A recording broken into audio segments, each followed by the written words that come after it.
হচ্ছে বুধবার। তো যে দাদা আমাদের বৃহস্পতিবারে ফুল পান কলা দেয়, মানে যে দাদার থেকে আমরা রাখি ফুল পানের ভাগা, সেই দাদা এসেছিল। কালকের জন্য রেখে দিলাম। দুব্বো, বেলপাতা, তুলসী পাতা, ফুল পান কলা সব কিছু দিয়ে একটা প্যাকেট করে দেয়, 20 টাকা নেয়। তো সেই ভাগাটাই রেখে দিলাম কালকে পুজোর জন্য। কালকে তাহলে না বৃহস্পতিবার, তো সকাল সকাল পুজোটা হয়ে যায় সব কিছু আনা থাকলে। তো রান্না বান্না আজকে সেরকম চাপ ছিল না। সকালে ঘুম থেকে উঠেই ভাবছিলাম যে আজকে হয়তো রান্না সেরকম করতে হবে না, মানে না করলেও চলতো, কিন্তু দেখি এখন কি হয়। মানে তোমাদের দাদা ভাই খেয়ে গেছে, ওকে টিফিনেও দিয়ে দিয়েছি, দুপুরে যে খাবারটা পাঠাই ওকে আর কি, তো টিফিনটা সাথেও দিয়ে দিয়েছি। আমারও সকালের খাওয়া হয়ে গেছে। মেয়ে এখনো আসেনি, মেয়ে গেছে 8টার সময় কম্পিউটারে। লিঙ্ক নেই, আজকে কম্পিউটার সেন্টার পরীক্ষা নেওয়ার কথা ছিল। তো আমি ফোন করলাম, 8টায় গেলে পরে ওই 9:30 10টার দিকে বাড়িতে চলে আসে। তো দেরি দেখলে আমি না ফোন করি, চিন্তা হয় কি, মানে বাইরে বেরোলে না খুব চিন্তা হয় আমার, জানো তো। মানে টাইমের মধ্যে যদি না আসে তাহলে চিন্তা হয়। তো ওই জন্য ওর বাবাও ফোন করে, আমিও ফোন করি, কি করছিস, কত দেরি, বাড়িতে আসতে কতক্ষণ লাগবে, এরকম আর কি জিজ্ঞেস করি ওকে। তো যেই দেখলাম 9:30 পার হয়ে গেছে, 9:45, তখন ফোন করলাম। তো ও বললো, মা কম্পিউটারের সেন্টারে এসে বসেই আছি, লিঙ্ক নেই, পরীক্ষাও দিতে পারছিলাম না, তো খুলবে লিঙ্ক 10টায়, বাড়ি যেতে যেতে তোমার ওই 12টাই বাজবে। তো ওর জন্য আর দেরি করলাম না। আর ও সকালবেলা না খেয়ে গেছে, একটা বিস্কুট পর্যন্ত দাঁতে কাটেনি। অন্যান্য দিন তো চা বিস্কুট একটু খেয়ে যায়, বেশিরভাগ করে বিকেলবেলাতেই থাকে কম্পিউটারের ক্লাসটা, কিন্তু কালকে পড়ে গেছিল, পায়ে প্রচণ্ড চোট পেয়েছিল, ওই জন্য বিকেলবেলাতে আর যায়নি পরীক্ষাটা দিতে। কালকে গেলে আজকে আর সকালবেলা যেতে হতো না। তো বললো, মা পরীক্ষা তো গিয়ে দিয়ে আসি। পাটা এখনো ঠিক হয়নি, পা কালকে ভীষণ ফুলে গেছিল। ব্যথার ওষুধ খাইয়ে দিয়েছি, বরফ দিয়ে চেক করে দিয়েছি, তো একটু খুঁড়িয়ে খুঁড়িয়ে হাঁটছিল। তো পরীক্ষা তো কি আর করার, ওই পা নিয়েই গেল। না হলে আজকে না পাঠাতাম না, অন্য মানে ক্লাস থাকলে, কম্পিউটারে ক্লাস থাকলে আজকে পাঠাতাম না, যেহেতু পরীক্ষা ওর জন্যই গেল। আর আমিও বললাম, থাক, দেখ হাঁটতে যতক্ষণে পারছিস একটু, তাহলে যাক। তা ও খুব একটা কামাই করে না, বললো, মা আমি যাই পরীক্ষাটা দিয়ে আসি, পরীক্ষা বলে কথা তো। তো যাই হোক, তো ভেবেছিলাম আজকে রান্না না করলেও চলবে, গতকালের মাটন রান্না করা ছিল অনেকটা। তো সকালবেলা তোমাদের দাদাভাই খেয়ে গেল, আবার ওকে দিয়েও দিলাম একটুখানি, যে ভাতের সাথে তোমার মাটনের ঝোল হলেই দুপুরে একটুখানি খাওয়া হয়ে যাবে। আমিও সকালবেলা তাই খেলাম। মেয়ের জন্য ওই 3 পিস মতো রেখেছি, যে ওরও দুপুরবেলাতে হয়ে যাবে। তো এখন ফোন করে বলছে, মা আমি সাথে করে আমার এক বান্ধবীকে নিয়ে যাচ্ছি। তো ও তো আর জানে না আমার কি প্ল্যান রান্নার, ও কি করে জানবে বলো তো। যাই হোক, আমিও জানি না যে বান্ধবী আসবে, তাহলে সেইভাবেই মানে একটু অন্য কিছু রান্না করে নিতে পারতাম। তো এখন মোটামুটি 12টা পার হয়ে গেছে। তা মনে মনে না চিন্তা করলাম যে একটা কাজ করি, একটুখানি ডাল বসিয়ে দিই, আর যেটুকু মাংস আছে ওতে তো কেমন দেখায় তাই না, ওই 3-4 পিস মাংস দুজনের মধ্যে ভাগ করে দেবো, কেমন একটা লাগে। তো ওই জন্য ভাবছি কি, দেখি ও বাড়িতে আসুক, তাহলে একটুখানি চিকেন আনতে পাঠাই। হাই রোড পার, ওকে আমি ফোন করলাম যে ও কত দূরে, অন্য সময় কিন্তু টাকা নিয়ে যায়, তো আজকে বলছে, মা আমি তো টাকাও সাথে করে নিয়ে আসিনি। আমি বললাম কি, দেখ তো যদি পারিস একটুখানি চিকেন নিয়ে আয়, তাহলে চিকেনই রান্না করে দেবো, মটন যা আছে হয়ে যাবে, দুজনকে দিয়ে দেবো একটু একটু করে, আর সাথে একটু চিকেন রান্না করে দেবো। তো বলছে, মা আমি তো টাকাই নিয়ে আসিনি। অন্যদিন কিন্তু টাকা নিয়ে যায়, আজকে কি মনে হয়েছে, যাই হোক তাড়াতাড়ি করে চলে গেছে, টাকা নিয়ে যায়নি। তো আর টাকা না থাকলেও হতো, অনলাইন পেমেন্ট করে দিলেও হতো, ওর ফোনপে থাকে একটু আধটু টাকা থাকে, কিন্তু টোটোতে উঠে চলেও এসছে অর্ধেকটা রাস্তা। তো দেখি বাড়িতে আসুক, তারপরে একটুখানি পাঠাই ওকে চিকেনটা আনতে। আর ডাল সেদ্ধ বসিয়ে দিলাম, দেখি একটুখানি ডাল করে নেব আর একটু চিকেন করে নেব। সাথে করে বান্ধবীকে নিয়ে আসছে, তাই না, এটা কেমন লাগে, মানে জানা থাকলে পরে একরকম, আমিও জানি না এরকম হবে। আর ও জানে না, ও ভেবেছে মা তো রোজই 3-4 পদ রান্না করে, হয়তো রান্না বান্না করাই আছে, আমি যে আজকে রান্না সেরকম কিছু করব না সেটা তো আর ও জানে না। তো যাই হোক, কোনো ব্যাপার নেই, একজনই তো, ও ঠিক ম্যানেজ হয়ে যাবে। আর রান্নাতে আমার কোনো ভয় নেই, জানো তো, আলিস্যও নেই, ভয়ও নেই। যদি সব কিছু ঘরে থাকে না, আমার রান্না করতে কোনো আলিস্য নেই। মানে তুমি আমাকে বলবে এখন এত পদ রান্না করেছি, 1 ঘন্টা 2 ঘন্টা বাদে আবার যদি তোমাকে রান্না করতে বলো, আমি ঠিক রান্না করে দেবো। মানে খুব যদি আমার শরীর খারাপ না থাকে আর কি, সেটা হচ্ছে ব্যাপার। তো যাই হোক, কোনো ব্যাপার না, একটুখানি চিকেন আমি করেই দেবো। আসুক, মেয়ে বাড়িতে আসুক, টাকা দিয়ে ওর বান্ধবীর সঙ্গেই ওকে পাঠাবো। একা একা তো যেতে চাইবে না, আর একা একা না যেতেও চায় না বাড়ির বাইরে। আর আমি এখন এই নাইটি পরে আছি, এই নাইটি চেঞ্জ করে চুড়িদার পরে আবার আনাটা একটা কেমন। আর আমাদের বাড়ির একদম ধারে কাছে দোকান নেই, জানো তো, সেই আছে একদম বাড়ির পেছনে অনেকটা রাস্তা যেতে হবে, আর না হলে হাই রোডটা পার হয়ে যেতে হবে। বাড়ির একদম আশেপাশে যদি কোনো মাংসের দোকান আগে ছিল, জানো তো, দোকানটা উঠিয়ে দিয়েছে। আগে একদম বাড়ির এই পেছনে একটা মাংসের দোকান খুলেছিল, তো এখন দোকান বন্ধ হয়ে গিয়ে খুব সমস্যা। দেখি হাই রোডটা পার হয়ে যেতে হবে, ও যদি যায় তো ভালো, আর না হলে কি করব দেখি। তো চলো, সাথে থাকো, সঙ্গে থাকো, আশা করছি আজকের ভিডিওটা তোমাদের ভালোই লাগবে।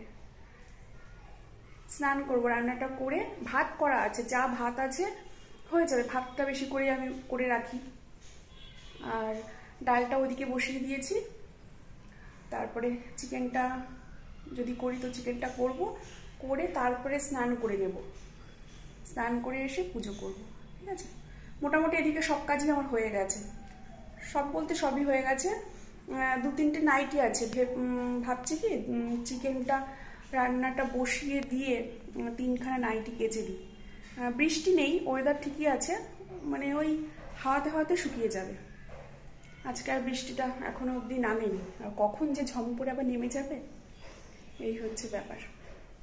তো সঙ্গে থাকো, সাথে থাকো, ঠিক আছে, পরে আবার আসছি। চিকেন তো আনতে চেয়েছিলাম, তো মেয়ে বললো মা আবার কাটা কুটি আনা ঝামেলা রান্না করা, তার থেকে বরঞ্চ চিকেন বিরিয়ানি কিনে নিয়ে আসি, একদম মানে ভালো হবে। তো আমি বললাম ঠিক আছে, তাহলে সেটাই কর। আর এমনিতেও দেখবে বাচ্চারা, বাচ্চা থেকে বড় সবাই কিন্তু আমরা বিরিয়ানি লাভার, তাই না, সবাই কিন্তু ভালোবাসি বিরিয়ানিটা খেতে। তো চিকেন হোক বা মাটন হোক। এখন বাজে কাটায় কাটায় 4টে, বিকেল 4টে। তো অনেক জামাকাপড় আজকে কেচেছি, জানো তো, প্রচুর প্রচুর জামাকাপড় কাচা হয়েছে। আর ছাদের উপরে আর মেলিনি, এই আমাদের যে সামনে একটুখানি জায়গা আছে এখানটার দিয়ে মেলে দিলাম, কেননা থেকে থেকে না মেঘলা মেঘলা করছে, ছাদে দেবো, আবার যাব, আবার আসবো, মানে ওই জন্য নিচে দিলাম। যদি বৃষ্টি পড়া শুরু হয় দৌড়ে এসে তুলতে পারবো, তো ওই জন্য নিচে মেলে দিলাম, ছাদে আর দিলাম না। আর ভেবেছিলাম যে ডাল করব, আর একটু চিকেন আনিয়ে চিকেন রান্না করব, বললাম না তখন যে মেয়ের বান্ধবী আসবে, তো বান্ধবীকে নিয়ে মেয়ে বাড়িতে ঢুকলো, তো আমি বললাম যে তাহলে আমি পয়সা দিচ্ছি, চিকেন নিয়ে। তখন আমাকে এসে বলছে মা চিকেন তাহলে আনার দরকার নেই, কেননা চিকেনটা আনলে তোমাকে তো সেই আবার আদা রসুন পেঁয়াজ লঙ্কা কেটে বেটে আবার রান্না করতে হবে, তার থেকে পয়সা দাও, আমি চিকেন বিরিয়ানি নিয়ে আসি।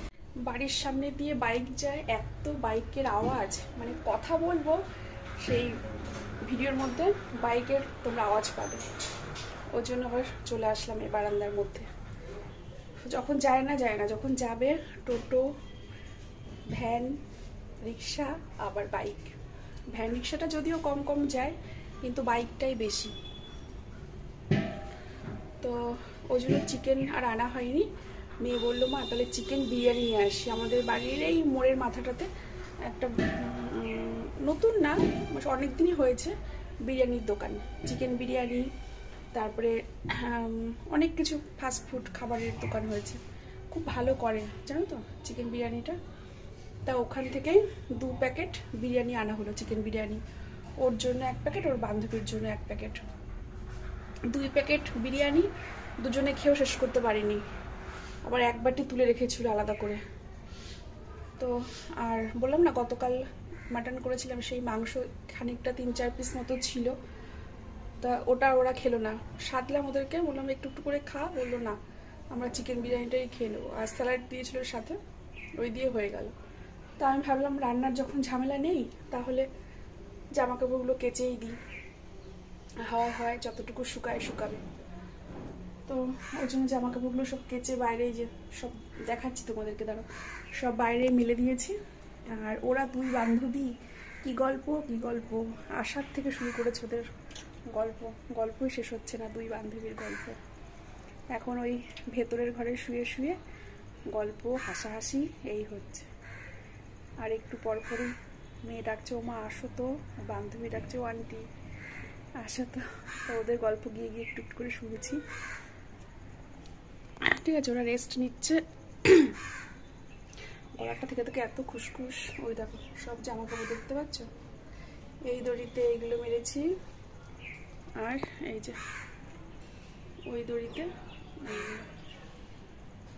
সব মেরেছি। আজকে পুরোপুরি শুকাবে না। আর গেটের উপরে কতগুলো দিয়েছি, গেটের উপরে তোমাদের দেখালাম না, দেখতেও পাবে না, আড়াল পড়ে গেছে অনেক জামা কাপড়। তো চলো এখন একটু শোবো, আমারও খাওয়া হয়ে গেছে।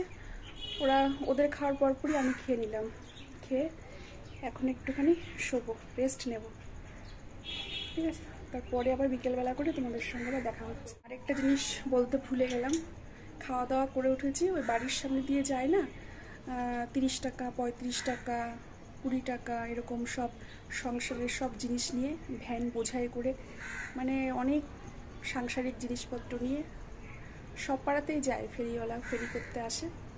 তো বাড়ির সামনে দিয়ে গেলেই হয়েছে, আমি না দেখি দেখতেই মানে ভালো লেগে যায় জিনিসগুলো, ভালোই কিনবো না, কিন্তু ওই হুজুগে পরে কিনে নিই। তো আজকেও অনেকগুলো জিনিস কিনেছি, পরে তোমাদেরকে দেখাবো। Good evening friends. তো এখন বসালাম সন্ধ্যের চা।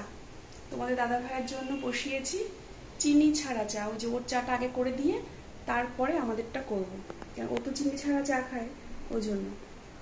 আর সন্ধে তো অনেকক্ষণ আগেই দেওয়া হয়ে গেছে, 6টা, তখন ওই 5-10 মতো বাজে, তখন সন্ধে দিয়ে দিয়েছি।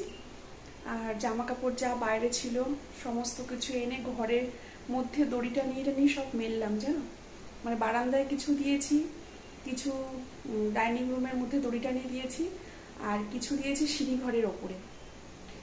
তো কালকেরগুলো শুকিয়ে গেছে, সেগুলো নিয়ে আসলাম ঘরে, এগুলো আবার আজকের যে ভেজা যেগুলো ছিল সেগুলো মেলে দিলাম। তো এই যে জল টল ভরলাম, অনেক বালতি গামলা বাথরুম দিয়ে কলপাট দিয়ে সব খালি ছিল, সব ভরলাম। তারপর তোমাদের দাদা ভাই এলো বাড়িতে, ও হাত মুখ ধুয়ে ফ্রেশ হয়ে বসে আছে, ওকে আগে চাটা দিয়ে আসি। হ্যাঁ, চাটা আমার হয়েও গেছে, চাটা দিয়ে আসি। লিকার চাটা করি পাতা চা পাতা দিয়ে, তো কিছুক্ষণ না ভিজিয়ে রাখতে হয়, তো কিছুক্ষণ ভেজানোই ছিল।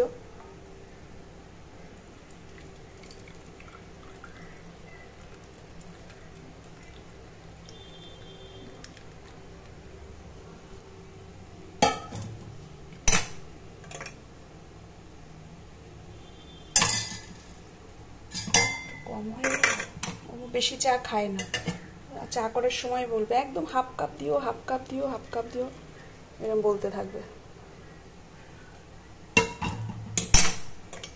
1 কাপ চা ভর্তি দিলে রেগেই যায়, আমাদেরও বকবে, বলে কি অত চা কেউ খায়, চা সবসময় নাকি হাফ কাপ খেতে হয়।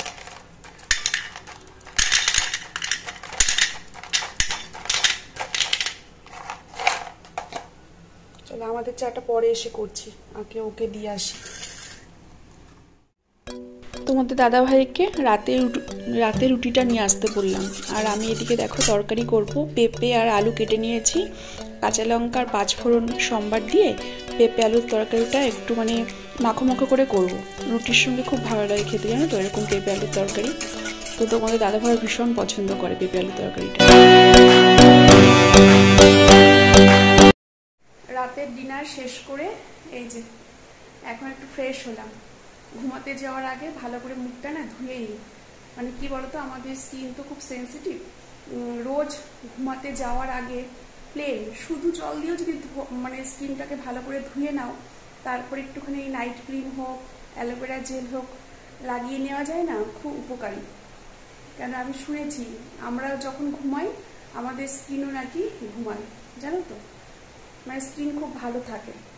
তো যদি ফেস ওয়াশ দিতে মানে একটু আলসামিও লাগে, তবুও প্লেন জলটা দিয়ে আমি মুখটা ধুয়ে নিই। রোজ রাতে শুতে যাওয়ার আগে আমি এটা করি নিয়ম করে, না হলে একটা কেমন কেমন লাগে, মানে কি হলো না এরকম একটা মনে হয়। তো যাই হোক চলো, আর এখন ঘড়িতে বাজে একদম কাটায় 11:30। রাতের ডিনার খাওয়া হয়ে গেছে আমাদের, হচ্ছে রুটি আর হচ্ছে আলু দিয়ে পেঁপে দিয়ে, দেখতেই তো পেলে তরকারি করলাম।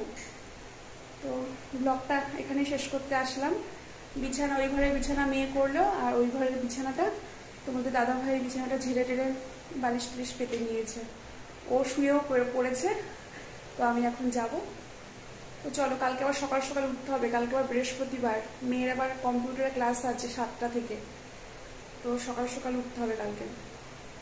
আজকের মতো এখানেই ব্লগটা শেষ করছি, দেখা হচ্ছে আগামীকাল নতুন একটা ব্লগের সাথে। তোমরা খুব সাবধানে থেকো, সুস্থ থেকো, শরীরের খেয়াল রেখো। গুড নাইট সবাইকে।